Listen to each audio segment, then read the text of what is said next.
Stock trading और investment का काम, अगर आप लोग ये काम करना चाहते हैं, अगर आप लोग ये वाला बिजनेस करना चाहते हैं, अगर आप लोग ये काम करने के बाद आप लोग चाहते हैं कि हमें लाखों रुपए में अर्निंग होगा, इस काम में आप लोगों को इंटरेस्ट है, तो इसका आप लोगों को पूरा रोड मैप आप लोगों को बताऊंगा कि आप लोगों को इसके लिए क्या क्या प्रोसेस फॉलो करने पड़ेंगे, जिसके हिसाब से अगर आप स्टॉक ट्रेडिंग में माहिर और महारत हासिल कर सकते हैं और इन्वेस्टमेंट्स में भी आप लोग जो है वो गुरु बन सकते हैं और आप लोग कहीं भी नुकसान नहीं खाएंगे, आप लोग हमेशा प्रॉफिट में ही जाएंगे अगर आप लोगों ने ये स्टेप्स फॉलो कर लिए। अगर आप लोगों ने ये वाला काम कर दिया जो अभी मैं आप लोगों को बताने जा रहा हूँ, तो आप लोगों ने लिमिटेड कुछ स्टेप्स हैं जिनको आप लोगों ने फॉलो करना है। ये 7 स्टेप्स मैं आप लोगों को दे रहा हूँ जो कि आपको अपने पल्ले बांध लेना है। अगर आप लोगों ने इन 7 स्टेप्स को नहीं फॉलो किया, अच्छी तरह से नहीं समझा, तो मैं आप लोगों को लिख के देता हूँ कि आप लोग अपना हमेशा लॉस में जाओगे। जैसे पहले आप लॉस में और अभी भी आपने लॉस में ही जाना है अगर आप लोगों ने इन चीज़ों को फॉलो नहीं किया तो। नंबर 1 है एजुकेशन एंड रिसर्च। नंबर 2 है रिस्क असेसमेंट। नंबर 3 है चूज अ ब्रोकेज। नंबर 4 है इन्वेस्टमेंट स्ट्रेटेजी। नंबर 5 है कंटिन्यूस लर्निंग। नंबर 6 है portfolio management. Number 7 risk management and discipline. दोस्तों जो नंबर 7 है रिस्क मैनेजमेंट डिसिप्लिन, ये बहुत इंपॉर्टेंट टॉपिक है। अगर आप लोगों ने इसको मिस किया, इसको नहीं समझा, तो मैं समझता हूँ कि आप लोगों ने जो है बैकबोन को नहीं छेड़ा। अगर आप लोगों को बैकबोन नहीं पता होगी, अगर आप लोगों को बैकबोन नहीं पता होगी जो बिजनेस आप करने जा रहे हो स्टॉक ट्रेडिंग और इन्वेस्टमेंट्स का, तो आप लोग नहीं फायदा कहीं भी हासिल कर सकोगे, हमेशा नुकसान में जाओगे, जैसे कि आप लोग अभी नुकसान में हैं। तो स्टार्ट करते हैं। नंबर 1 है एजुकेशन एंड रिसर्च। अगर आप फॉर एग्जाम्पल आप जिस स्टॉक में इन्वेस्टमेंट कर रहे हैं, अगर आप लोगों को उस स्टॉक का पता नहीं होगा, उसकी एजुकेशन नहीं होगी, तो आप लोग किस तरह से स्टॉक में प्रॉफिट में जा सकते हो, आप उसमें लॉस ही करोगे। आप लोगों को एजुकेशन होना लाजमी है, आपको पता होना लाजमी है। जिस स्टॉक में आप इन्वेस्ट करें उसकी बेसिक्स आपको मालूम होनी चाहिए कि ये स्टॉक्स कब उठा था, कितने साल पुराना, कैसे इसका काम चल रहा है, सारी चीज़ें आपको इन डेप्थ पता होनी चाहिए। और फाइनेंशियल इंस्ट्रूमेंटेशन, उसकी स्पेसिफिकेशन, एसेट्स और उसकी जो री इंटरेस्ट है, उन सारी चीज़ों का आपको प्रॉपर एजुकेशन होना चाहिए, तभी आपका काम बनेगा। उसके बाद दूसरा स्टेप जो कि है रिस्क असेसमेंट। आप लोगों को अवेयर रहना है, आप लोगों को जो है वो अपनी रिस्क असेसमेंट करनी है। अगर आप लोग इन्वेस्टमेंट कर रहे हैं, अपनी कैरी कर रहे हैं, जहाँ पे आप देख सकते हैं कि मैं इतना रिस्क केयर कर सकता हूँ, इतना रिस्क में टेक कर सकता हूँ, इतना रिस्क में कैरी कर सकता हूँ, जितना मुझे लॉस हो रहा है उसके ज़्यादा अगर लॉस में रिस्क नहीं करता, तो आप लोग वहाँ पे डिफरेंट रिसोर्सेज यूज़ करेंगे, जैसे कि स्टॉप लॉस हो गया, या फिर और भी बहुत सारे तरीके कार आप लोगों ने अपनी रिस्क की असेसमेंट करनी है। ऐसे ना हो कि आप लोग करोड़पति से जो है वो रोडपति बन जाएं। तो उम्मीद है कि ये चीज़ आपको समझ आई होगी, ठीक है। तो इस वजह से रिस्क असेसमेंट बहुत इंपॉर्टेंट फैक्टर है। उसके बाद नंबर 3 है जो कि चूज अ ब्रोकरेज। आप लोगों ने ब्रोकरेज प्रॉपर तरीके से चेक करनी है। अगर आप लोगों के साथ कोई ब्रोकरेज में जो स्कैम हो गया या दोस्तों, आप लोगों ने ब्रोकरेज जो है आपकी प्रॉपर तरीके से चूज करनी है, उसमें कोई भी मिस्टेक नहीं करनी। ब्रोकरेज जो प्लेटफॉर्म है उसको आप लोगों ने प्रॉपर तरीके से रिसर्च करके ही उसको चूज करने। बहुत सारे ब्रोकरेज के प्लेटफॉर्म है जहाँ पे आप लोग देख सकते हैं, बहुत सारे ब्रोकरेज के प्लेटफॉर्म है। तो आप जो भी प्लेटफॉर्म ब्रोकरेज का यूज कर रहे हो उसको आपने रिसर्च करके फिर उस पे ही काम करना है। तो ब्रोकरेज होती है आपकी, वो आपको टूल भी प्रोवाइड करे, सही है। उसके अलावा उसकी रिसर्च सोर्स अच्छी होनी चाहिए, उसकी कस्टमर सपोर्ट अच्छी होना चाहिए। तो आपका ब्रोकरेज जो है वो सही चूज करना बहुत इंपॉर्टेंट फैक्टर है।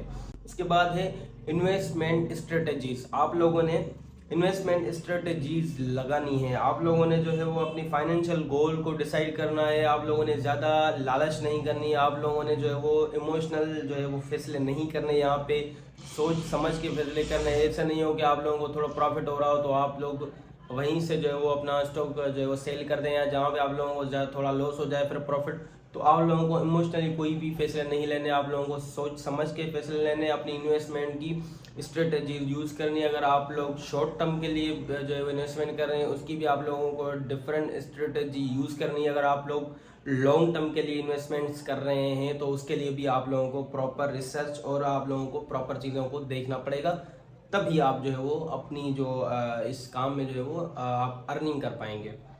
उसके बाद आपका जो नंबर 5 है जो है कंटिन्यूस लर्निंग। कंटिन्यूस लर्निंग के आप लोगों को मार्केट में हमेशा अवेलेबल रहना है, मार्केट को लर्न करना है, समझना है, सीखना है। और मार्केट में क्या हलचल चल रही हैं, ठीक है। उसके बाद स्टॉक्स किस तरह से, कौन सी कंपनी के स्टॉक्स ऊपर जा रहे हैं, कौन सी कंपनी के पीछे जा रहे हैं, पहले क्या पोजीशन थी कंपनी की स्टॉक्स की, अब क्या स्टॉक्स की पोजीशन है, ठीक है। तो ये सारी चीज़ें आप लोगों के लिए इम्पोर्टेंट है। उसके बाद है पोर्टफोलियो मैनेजमेंट।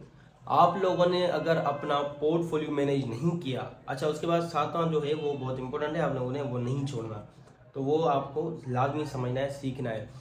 आप लोगों ने नंबर 6 पे जो पोर्टफोलियो मैनेजमेंट है उसको अगर नहीं किया आपने सही, तो ये भी आप लोगों के लिए बहुत नुकसानकार हो सकता है अगर आप लोगों ने अपनी जो पोर्टफोलियो उसको मैनेज नहीं किया। क्योंकि आप लोग जहाँ पे गलती हमेशा वहीं करते हैं जहाँ पे आप लोग अपना पोर्टफोलियो मैनेज नहीं करते हैं, कोई डिसीजन नहीं लेते, कोई सोचते नहीं, कहीं पे डबल पैसे लगा दिए, कहीं पे कम लगा दिए, कहीं पे ज़्यादा नुकसान जा रहा है, कहीं पे कम नुकसान जा रहा है, तो आप लोग ओवरऑल लॉस में हो। तो अगर आप लोगों ने पोर्टफोलियो आप लोगों को अगर मैनेज करना आ गया तो आपको सब मैनेज करना आ जाएगा। पोर्टफोलियो मैनेज करने के लिए आप लोगों ने क्या करना है, आप लोगों ने रेगुलरली अपना बैलेंस जो है उसको सेट करना है। आपने कहीं रियल एस्टेट में इन्वेस्टमेंट की हुई है, कहीं आप लोगों ने क्रिप्टो करेंसी में इन्वेस्टमेंट की हुई है, आपने स्टॉक में इन्वेस्टमेंट की हुई है, आपने कहीं किसी ब्रांड में इन्वेस्टमेंट की हुई है, तो आप लोगों को सब पता होना चाहिए कि कहाँ से मैंने कितनी इन्वेस्टमेंट की है और कहाँ से मुझे कितना प्रॉफिट आएगा और कहाँ से कितना मुझे लॉस होगा, और जो चीज़ों को मैं किस तरह से अपने पोर्टफोलियो को मैनेज कर सकता हूँ। तो इन सब चीज़ों का आपको इन डेप्थ नॉलेज होना चाहिए, तभी आप इस काम में माहिर और शातिर बन सकते हैं। उसके बाद हम आ जाते हैं अपने जो इंटरेस्टिंग टॉपिक था हमारा 7, जो कोई है आपका रिस्क मैनेजमेंट एंड डिसिप्लिन। अगर आप लोगों ने रिस्क को मैनेज नहीं किया, अगर आप लोगों ने डिसिप्लिन अप्लाई नहीं किया, तो आप लोग कुछ भी नहीं कर सकते। अगर आप लोगों ने ये चीज़ें इम्प्लीमेंट नहीं की, आप लोगों को अपना रिस्क मैनेज करना है, आप लोगों ने डिसिप्लिन करना है, डिसिप्लिन से चलना है, सही है।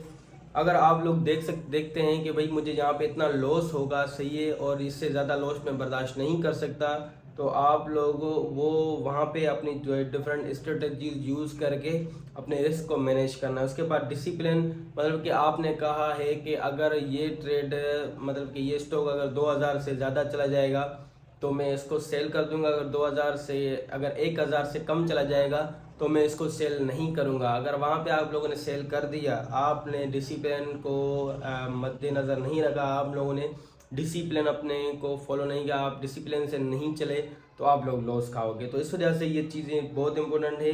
अगर यहाँ पे आप लोगों का लॉस हुआ, उसको रिकवर करना, तो इन चीज़ों में आप फंस जाओगे, आप लोगों का एट दी एंड बचेगा ज़ीरो। तो उम्मीद है कि ये सारी चीज़ें आपको इन डेप्थली समझ आ गई होंगी। अगर आप लोगों को डेडिकेटेड वीडियो चाहते हैं इन सारे टॉपिक्स के ऊपर, इनमें से कोई पर्टिकुलर एक टॉपिक के ऊपर, तो आप लोग जो है वो कमेंट सेक्शन में बोल सकते हैं, हम आपके लिए डेडिकेटेड वीडियो बनाएंगे किसी भी एक टॉपिक को लेके, ठीक है। तो उम्मीद है कि आपको सारी चीज़ें समझ आ गई होंगी। तो मिलते हैं नेक्स्ट वीडियो में, तब तक के लिए अपना ख्याल रखना। अल्लाह हाफिज़।